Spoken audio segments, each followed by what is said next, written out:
presentarme. Mi nombre es David Montes, José Montes Soriano. Voy a presentarles parte del proyecto de investigación que estoy realizando en la maestría. El proyecto va en torno al proceso de sincretismo religioso en la comunidad de San Bartolomé, Puebla. Y para ello, en el segundo apartado, he dedicado mi investigación al primer templo de la comunidad. Es un edificio bastante interesante desde mi punto de vista. Es difícil tratar este tema porque es resumir 300 años en 15 minutos, 100 por cada 5 minutos, pero vamos a ver, ¿para qué? ¿Para qué investigar este edificio? Bueno, el título es Primer Templo de San Bartolomé, Fe, Política y Arquitectura. Esta es la imagen, la fachada, una fotografía de 2014, antes del sismo. A grandes rasgos y a partir de estos dibujos sencillos vamos a quiero presentarles el templo. Este templo pues es pequeño, pero es complejo en su arquitectura. Vamos a ir desmenuzando la forma en la que fue construido y los procesos, ¿no? ¿Para qué? ¿Por qué la importancia de este edificio? ¿Qué es lo que me surge como pregunta al tomar este edificio? Pues hablar de Cohuecan y hablar de San Bartolomé Apóstol es narrar una historia de un pueblo prehispánico que se transforma con la conquista, se vuelve católico y a partir de asumir esas nuevas identidades, el catolicismo, el sistema de gobierno novohispano, genera estrategias de resistencia. Entre ellas, el templo de San Bartolomé Apóstol, el primer templo, nos narra esa historia. Entonces estamos realizando una arqueología del edificio. Este es el templo en un exvoto de principios del siglo XX. Primero vamos a ubicar San Bartolomé Puebla. La comunidad se encuentra ahí, justo en los límites entre Morelos y Puebla. Ven a la derecha la ciudad de Puebla de Los Ángeles, a la izquierda la ciudad de la Eterna Primavera y al norte el volcán Popocatépetl. Primeramente, pues se encontró dentro de una jurisdicción llamada encomienda, la gran encomienda de Izúcar. Después de la conquista, Cortés premia a sus hombres y en este caso a don Pedro de Alvarado le otorga esta encomienda. Don Pedro de Alvarado y su esposa, una noble tlaxcalteca, bautizada bajo el nombre de Luisa Xicoteca. Hacia 1530 llegan los dominicos. ¿Qué es el encargo de estas encomiendas? Justo les otorgan tierras, los encomenderos reciben a cambio la mano de obra de los indígenas, también pagan especie, pero ellos se encargan de administrar este territorio y además se encargan de promover su evangelización, de integrarlos al nuevo mundo novohispano. Posteriormente se subdivide esta encomienda y ahora tenemos esta otra pequeña encomienda de Pampayaca. Se subdivide, es otorgada a la viuda del hermano de don Pedro de Alvarado, la viuda de don Jorge de Alvarado, doña Luisa de Estrada, esto hace 1541, y poco después una pequeña capilla, la de Tepapayeca, es electa como una nueva casa dominical, un nuevo convento, esto hace 1550. Para ese entonces tenemos un registro que es el primer registro de Cohuecan en las sumas de visita de los pueblos de la Nueva España, en donde se menciona que el pueblo de Cohuecan tenía 52 familias. Al norte de Cohuecan, se encuentra otro pequeño pueblo. El punto amarillo es Cohuecan, al norte se encuentra otro pueblo que era como el pueblo más grande de esa zona. En ese lugar se edificó esta primera capilla abierta, que es importante porque ya nos vamos aproximando al edificio que nos interesa. Esta primera capilla abierta fue el lugar en el cual los indígenas de Cohuecan escucharon las primeras misas. Aquí tenemos lo que es la parte de la boda de cañón corrido desde arriba. Al lado tenemos lo que es la primera sección del presbiterio de la nave actual del convento y en la parte inferior tenemos una capilla abierta en pie, actualmente en Yucatán, que es como debió de verse en su momento la capilla abierta. Para ese entonces el pueblo de Aguateco tenía 160 familias, entonces era un pueblo mucho más grande y ahí es donde se congregaron los pueblos para poder construir un primer templo. Posteriormente, hacia 1540, se realizaron los primeros bautizos en la zona. Pero mientras ocurría esto, Cohuacán tenía una pequeña capilla abierta, edificaron una pequeña capilla abierta. ¿Qué es la pequeña capilla abierta? Es un edificio apenas visible, un edificio muy modesto, solo consta del altar y posteriormente se construye una especie de techumbre a dos aguas con techo de zacate, un jacarón de morillos de palo. Este es el primer templo. ¿Por qué es importante este primer templo? Porque aquí es donde ocurre este cambio del tiempo y de la idiosincrasia mesoamericana y se va fusionando con el catolicismo. Esta es la primera imagen que tenemos, según hemos tratado, de San Bartolomé Apóstol en Cohuacán. ¿Qué es lo importante de estos santos patronos? ¿Qué es lo importante de estos primeros templos? Que justamente llegan a sustituir a los viejos templos prehispánicos y entonces los santos patronos adoptan el papel que anteriormente tenía el dios tutelar. El dios tutelar mesoamericano era quien legitimaba el poder político, quien otorgaba la tierra, quien daba los dones naturales, la lluvia, la vegetación, la riqueza propia del mundo material que hace subsistir a las comunidades. Y en este caso, este papel ahora lo toma San Bartolomé Apóstol. Vamos a saltar hacia el siglo XVII, en 1603, ocurre otro cambio político en esta región. Primero se erige una nueva casa dominica en San Andrés Aguateco, se subdivide nuevamente el territorio, ahora es desde San Andrés Aguateco donde residirán los dominicos y partirán a sus diversas visitas a realizar la evangelización y la cura de almas. Un año después ocurre la congregación de pueblos. Al descenso trágico de población en las comunidades, son replegadas las pequeñas aldeas a comunidades más grandes, las tierras son tomadas por los españoles, y de esta forma la administración es mucho más sencilla. San Andrés Aguateco se erige ahora con una nueva república de indios, con la columna vertebral de este nuevo gobierno que es el Cabildo Indígena, constituido por 3 alcaldes, un regidor y un gobernador indio. Lo importante aquí es que San Bartolomé Cohuacán pasa de ser una pequeña aldea a ser ahora un barrio dependiente de la República de Indios de San Andrés Aguateco. Junto con San Juan Cacho, Santa María Tzitzintla, San Bartolomé Cohuacán ahora es un barrio y es capaz de elegir una autoridad, un alcalde que tiene estatus también participativo dentro del gobierno, dentro del cabildo indígena, y representa entonces los intereses del pueblo frente al gobierno local. Aquí observamos en la imagen, arriba está Aguateco y al lado, abajito están los pueblos que en su momento fueron estos barrios. Este es otro mapa de 1777, que aunque ya es bastante tardío, nos ha funcionado para reconstruir un poco las poblaciones que dependían de esta República de Indios. El punto 1, rojo, encontramos a Cohuacán y arriba está en el número 11, la cabecera de la República, que es San Andrés Aguateco. ¿Qué es lo que ocurre en este momento? Pues que debe construirse, debe ampliarse el convento. Hacia 1605 se le conceden aguas, hacia 1614 una estancia de ganado menor y entre 1615 y 1670 ocurre la ampliación, la construcción de este convento, la ampliación del templo. Para esto se necesita la mano de obra de todos los pueblos de la región. Entonces se ve cargado de este trabajo las comunidades, edificar este nuevo templo. Entonces, recuerden la primera capilla abierta de Cohuacán.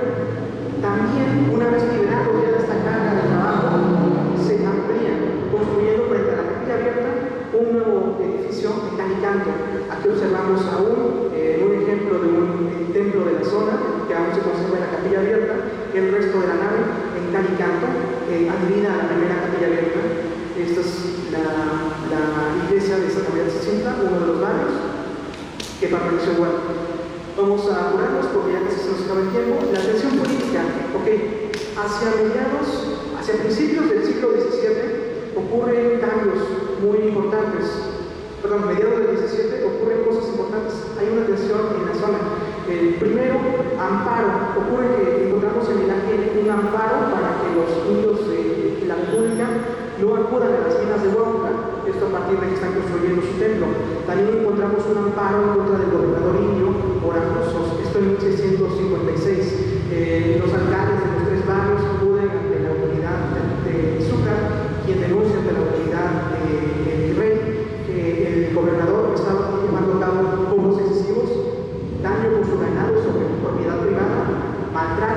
azotes, trabajo excesivo, todo esto bajo el pretexto de mantenimiento de la casa dominica. Posteriormente, hacia principios del siglo XVIII, 60 años después, los abusos continúan.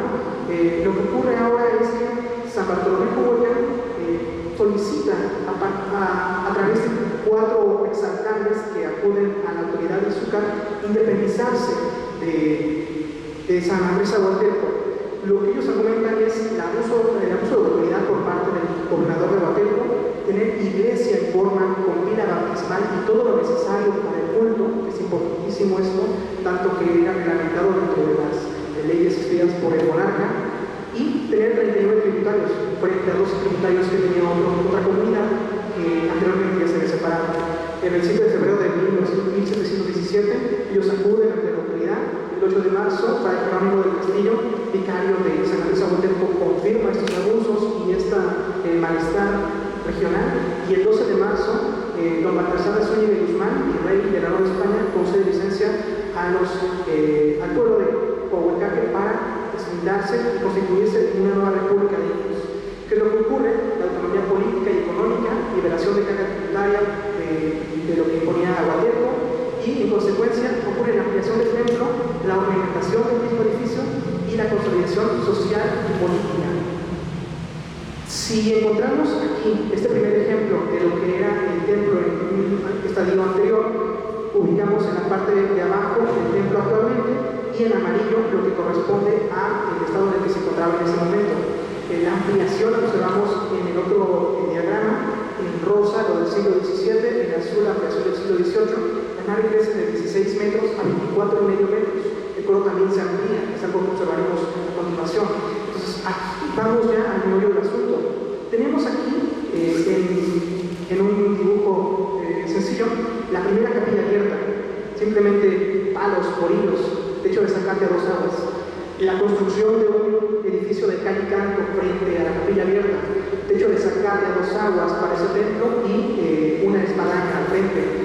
Cambio de techo de bóveda de cañón corrido y además la media naranja, la edificación de la sacristía lateral, una torre de campanario, el de arriba de la primera capilla abierta para la expansión hacia el oriente, hacia el altar, la construcción de un nuevo crucero, ampliando la nave ahora con una nave rectangular a una nave de cruz latina con una nueva cúpula, la ampliación de la torre de campanario, la construcción de una nueva sacristía y la unión mediante una arcada. El conjunto final corresponde a todo esto, el atrio y el templo junto con las sacristías conjuntas. Aquí observamos las evidencias que son el muro que limita justo donde terminaba el primer templo, en la imagen de la derecha. En la imagen de la izquierda observamos las 2 cúpulas y la primera sacristía, es decir, era un templo que fue ampliado. De ningún modo hay forma en que un templo continúe, tenga dos cúpulas continuas, porque desde el Panteón en Roma la cúpula funciona como el eje de la consagración en el rito. Entonces, tener 2 cúpulas aquí tan cercanas implica eso, el crecimiento del edificio. Aquí observamos en el interior, desde el sotocoro, la ampliación, una ampliación en cuanto al coro. Crece la nave, crece también el coro y la fachada es modificada.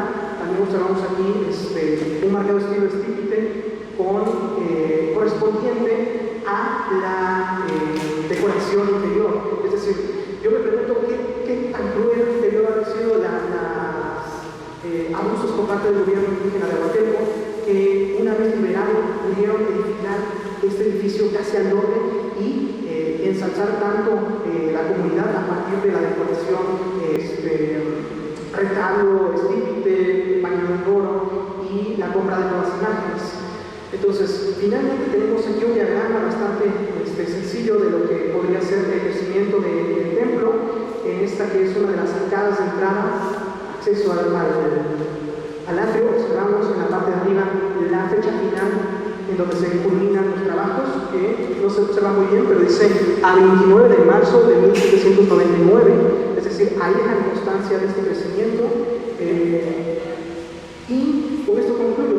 Finalmente, este templo es importante porque demuestra el poder de organización de la comunidad. Funcionó como una forma de resistencia frente a los poderes que intentaron oprimir a las comunidades. En algún momento también funcionó, y lo tenemos constatado en los documentos, como una forma para poder rebelarse, independizarse en la cuestión política de otros pueblos, y probablemente también funcionó como una forma de destinarse de trabajos en las minas de Huautla, a partir de que estaban realizando la creación del templo. Este templo es fundamental, sobre todo, más que por la cuestión del valor económico, por el valor simbólico. Es la casa del santo patrono, que es dueño del territorio, y ensalzar esta casa es fundamental tanto en el momento de la Nueva España como en la actualidad, y en el sentido de la lógica social de los pueblos que prevalecen en la actualidad. Con esto concluiría. Muchas gracias.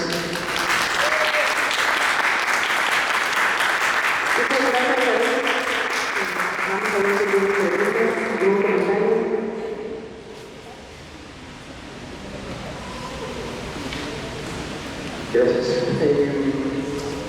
Quería preguntarte si en esta cartografía, en esta gestión de esta ruta, específicamente en esta iglesia, previo a la construcción, existían algunos templos pertenecientes a la cultura anterior.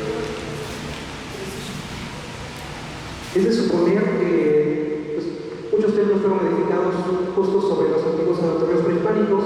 En este caso tenemos constancia de ejemplos en la región muy cercana.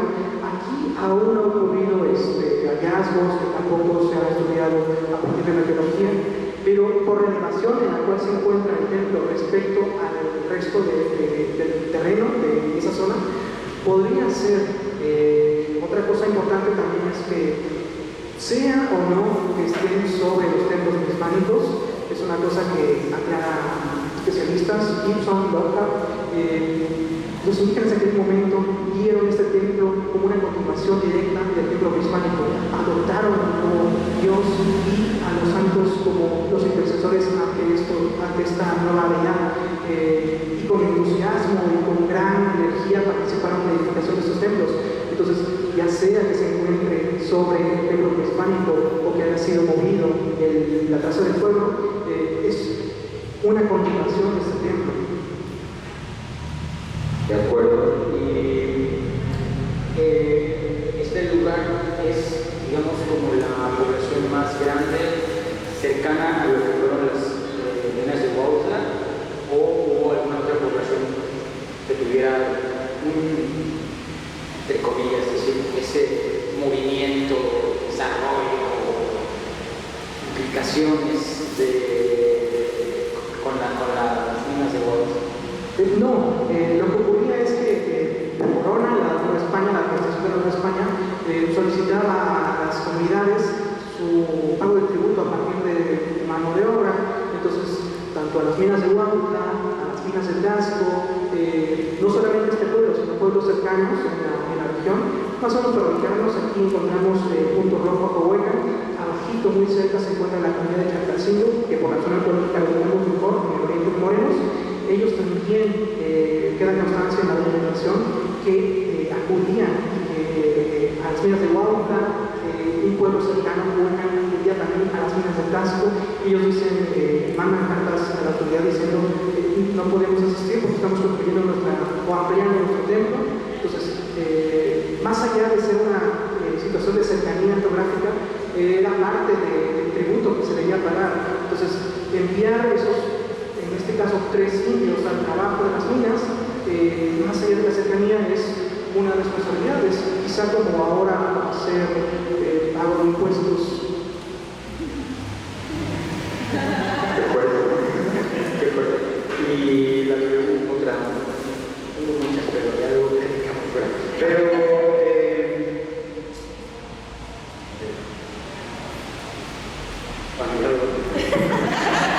hacemos el documental. Perdón, si es que son 300 años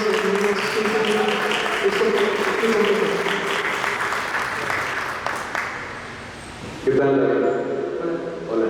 Oye, justo esto que estás comentando de las encomiendas cuando enviaban a la población. Cuautla no está tan cerca, ¿no? Está retirado, y también enviaban, yo sabía, a Chihuahua.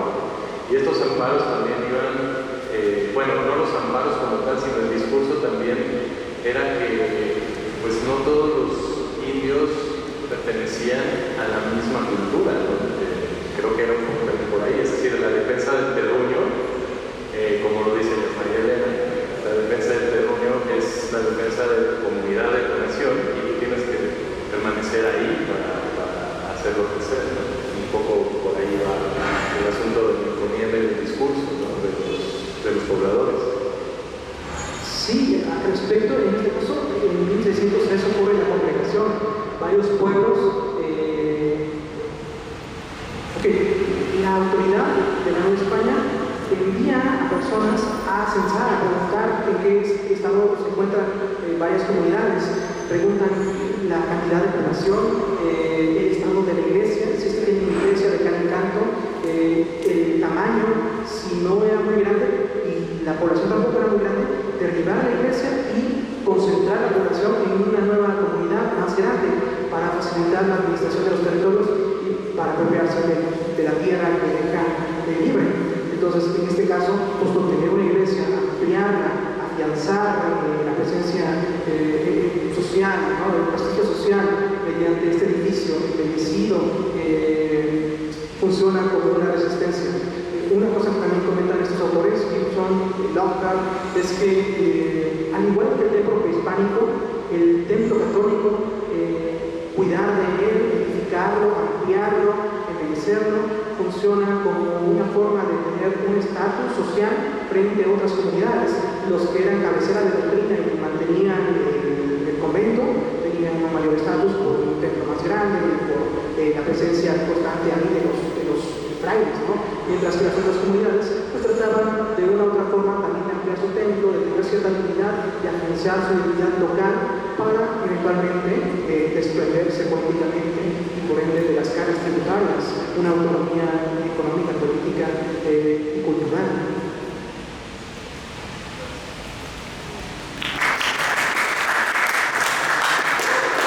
Muchas gracias.